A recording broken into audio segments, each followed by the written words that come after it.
Good afternoon, everyone. My name is Anna, and I'm with HTAG. Today we have Alyssa with iSanctuary.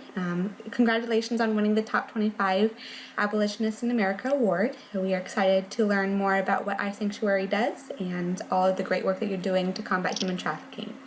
So my first question for you is, tell me more about iSanctuary, what you guys do, where you're located, that kind of thing. So we originated in India in 2007. We're a nonprofit that works with women who've been rescued from human trafficking in both India and here in Orange County as well. It originated basically because our founder had learned about human trafficking by reading about it in a magazine, and she wanted to do something about it, and so she used her hobby of making jewelry to teach these women how to make jewelry and to see if she could sell it in the States, that it would be a means for them to have an income. And so they started making it there, we started selling it here in the States, and it actually started up to be a little bit of a business, a social enterprise. And so we started able to actually provide them with medical needs and schooling and just enough money to really help them with more than just making jewelry, because these young women in India are sitting in aftercare homes, not really doing much with their lives, and so they need a purpose. They need to be doing something purposeful. And so, and making something beautiful out of nothing was a big deal for them. And so, we started selling that here in the States through online orders and home parties all across the United States. And that enabled us to actually start a program here in Orange County, working with survivors rescued in Orange County, doing more of the business side of things as a stepping stone to job training for them. Perfect. And do you, to expand on that, do you guys work mainly with victims, like you were mentioning, overseas in India as well as in Orange County, or do you guys have any educational and rehabilitation aspects as well? So in India, it's primarily working with the survivors. We are a little bit limited when it comes to advocating in India, just with safety issues and different things of that nature. But here in the States, we have monthly advocacy trainings. So we'll have we'll invite the public to come in and learn more about trafficking, both on a global level and also domestically. And so just educating them on the signs, what they can look for, what they can do if they see any kind of warning signs that might be a trafficking situation, and also what we're doing as an organization and how they can get involved, how they can help. We also have what we call an A-team, which is a trained team of people who are all trained on what's going on with trafficking currently globally and within the States, and then they also know a lot about us, and so they go out and speak at churches and schools, and women's groups, different groups like that, to educate them as well and see how they can get involved in the anti-trafficking movement. And how has the response been from people who come to your educational components? It's been great. Interestingly enough, our organization has started right when Slumdog Millionaire came out, and so once people learning more about trafficking just through that avenue, they really wanted to get involved. And so ever since then, it's been the snowball effect of word of mouth. Really, we're still very grassroots in that way of people telling other people, or getting a piece of jewelry as a gift and telling their friends, and them wanting to get involved. And like I said, word of mouth has been a big part of that. And people coming, I'd say everyone gets involved some way, shape, or form. It's just the nature of the cause. They feel really passionate about it. So we're still very volunteer-based, which sounds like it takes something about that. Mm-hmm. And I'm curious, what kind of jewelry do your survivors make to sell? We make bracelets, earrings, necklaces. We also do gifts as well. So we do like coasters and ornaments for Christmas time. We also have a stationery line that was donated to us here, that the survivors here in the States assemble. So that's called Higa Stationery. So greeting cards and whatnot. And we do magnets and gift cards, just little things, but mainly bracelets, earrings, and necklaces. So. Have you guys been able to sell all of your items to through external organizations and vendors, or are you guys still selling it largely within your own company? Yeah, a big part of our business on the state side of things is through selling through retailers. We have about 40 different locations within the United States that we sell to different shops and stores, mainly boutiques and whatnot, but and most of them in California. But we a lot of our business is drummed up from that, actually, and say events and different things like that. But yeah, we have a lot of retailers, so that's been a huge blessing. So. And how would people or viewers be able to find out which boutiques are selling your jewelry? Yeah, on our website, iSanctuary.org, we have a whole list of all of the different locations. Under the purpose page, we have retail locations there, and then as well as on Facebook, we often update that as well. Perfect. And I'm curious to know how you personally became motivated to join the movement against human trafficking. Yeah, well, it's funny is just, I've always been passionate about the cause. I learned about it first when I was 14 from International Justice Mission and come and spoken somewhere that I'd heard about it. And so I knew I always wanted to do something to this effect. But in my mind, I'm thinking, I want to be the person who knocks down all the doors and, rescues these girls. And so I actually wanted to be in immigration and customs enforcement. And then I learned about iSanctuary because I was a sociology major at Vanguard University here in Costa Mesa. And for my internship, I needed a few hours to do at a nonprofit organization working with something within social work or whatnot. And so I was referred to iSanctuary and fell in love with the passion of both the founders and with their mission, and was because I've been trained by the Orange County Human Trafficking Task Force Administrator on human trafficking in general. I was more so equipped to be working with the women, and so I started working with them pretty quickly after interning, and just again fell in love with what we were doing. It's very simple work, but it's very effective, and I think seeing the results right away, the after effect of they've been rescued, but now they need a lot of help. And the fact that not a lot of people are doing that, what we're doing, was very motivating for me. So that's awesome to hear and very inspiring. So thank you for sharing that. What would you say is the main objective of iSanctuary, apart from what you've already mentioned? We really want to restore dignity to women. Not just women. We're open to working with men who've been trafficked as well. It's just nature of being a jewelry business. Most men don't want to work with us, so that's fine. But yeah, we just really want to restore the dignity that either they never obtained or just need to relearn. And so we really believe that having purpose in your job and being an effective member of society and providing for yourself is a big way to do that. And so creating these programs that are going to equip them and employ them at the same time, so that they can build confidence and that they can go out and say, I can do this for myself. I don't have to rely on anyone else. I don't have to go back into that life and feel that and being trapped in that way. It's a real sense of freedom that I think we really take for granted a lot here in the States, that that we tend to grow up in these environments, most of us, that have good opportunities to be educated and whatnot. And so these women that's been just taken from them, learning that they have the ability to learn new things and that they can be self-sustaining is really powerful. So, restoring dignity through purpose, I think, for sure. Awesome. And what would you say are the short-term and long-term goals of iSanctuary? Oh gosh. Short-term goals would be to, go through and get more retailers. Like, we're always looking to sell to more people, so that more people become aware of the issue. But the more jewelry we sell, the more women we serve.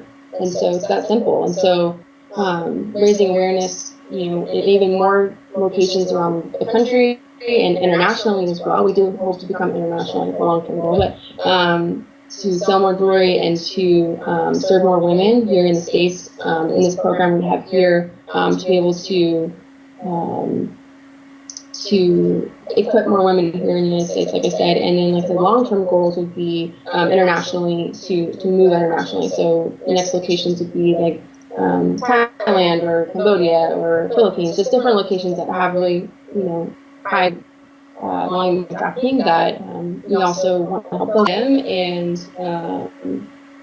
I'd say growing our staff as well. I mean, we're right now here in the States, we have about 5 on staff. So growing the staff would be a goal that we're looking towards to, like I said, expand the organization. So.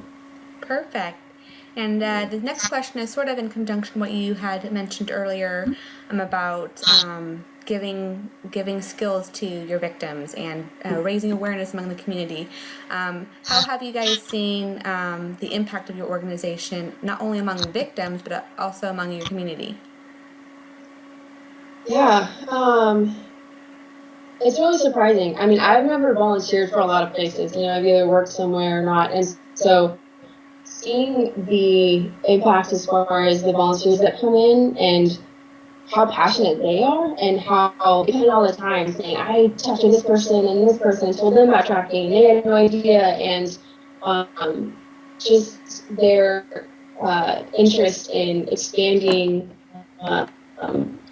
what we're doing, and then also seeing kids, young people come around too. Like we have campus ambassadors in different schools across the United States that are telling their friends and holding clubs and holding different speaking engagements and different things like that to educate the youth, and it's just a big deal in prevention of trafficking from happening. So yeah, it's infectious. I mean, the more people who hear about us and what we're doing, it's people are jumping on board. So.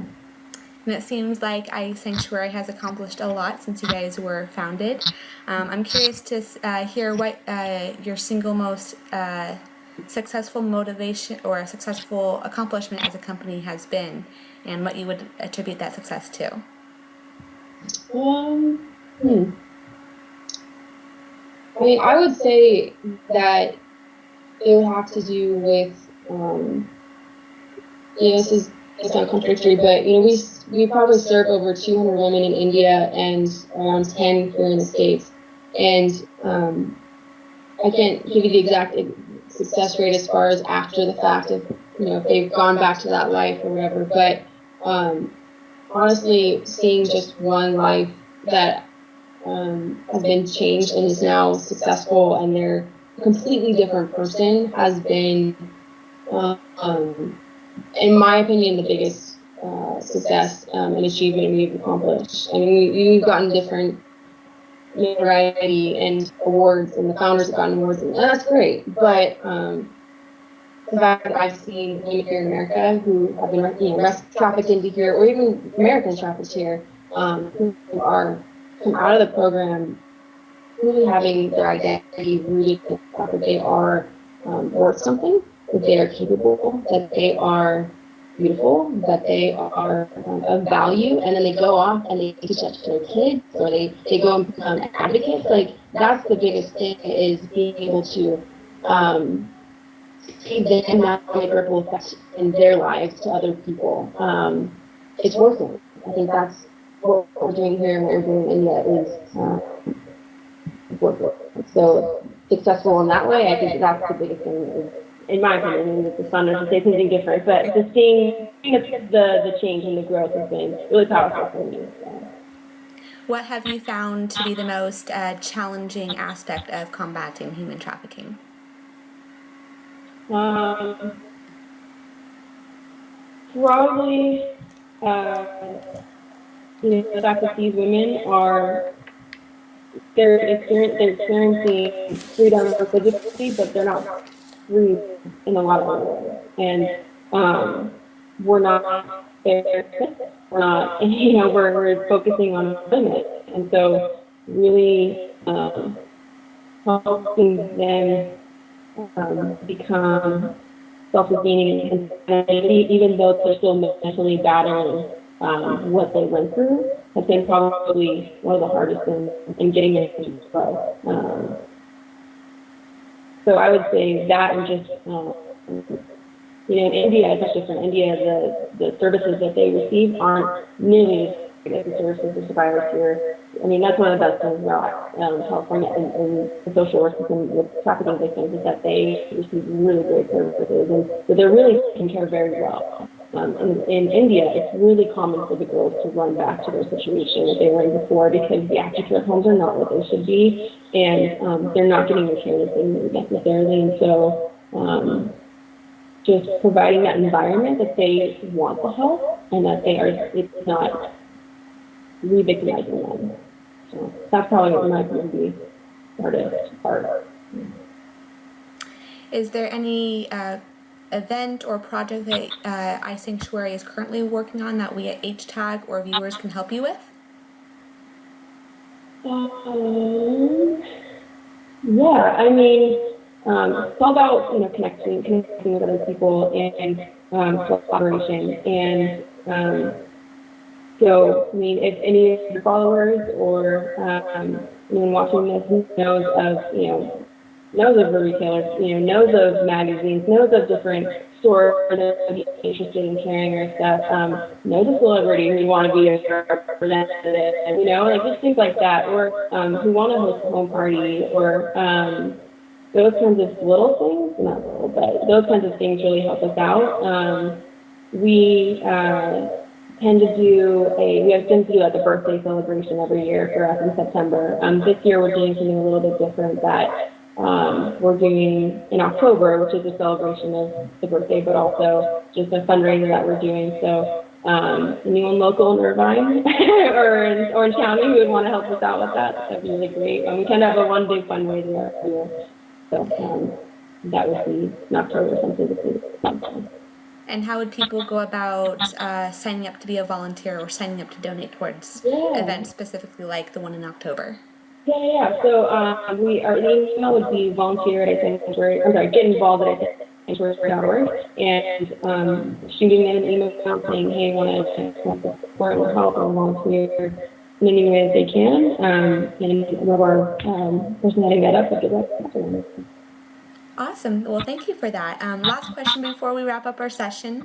What would you suggest to viewers that they can do to raise awareness in their own communities? Know the facts. There's a lot of really great websites. The tip report, you can Google that, and that is a great source to learn the accurate facts. There's a lot of different statistics out there. So just knowing what the right facts are and getting involved in local organizations.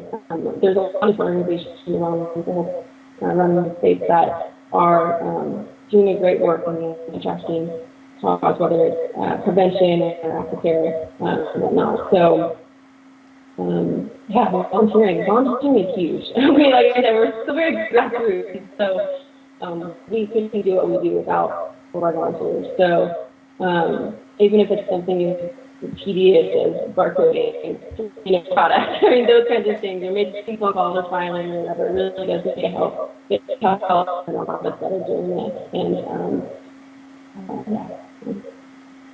Well, thank you, Alyssa, for your time and for sharing about iSanctuary and all the great work that you're doing, as well as suggesting ways that people can get involved with you and in human trafficking as a whole. For more information about iSanctuary, please visit their website at www.iSanctuary.org, or you can also visit HTAG's website at www.htag.org to learn more about what iSanctuary is doing. Thank you all for tuning in today and getting involved in the movement to end human trafficking. I'm Anna, and I'm an abolitionist.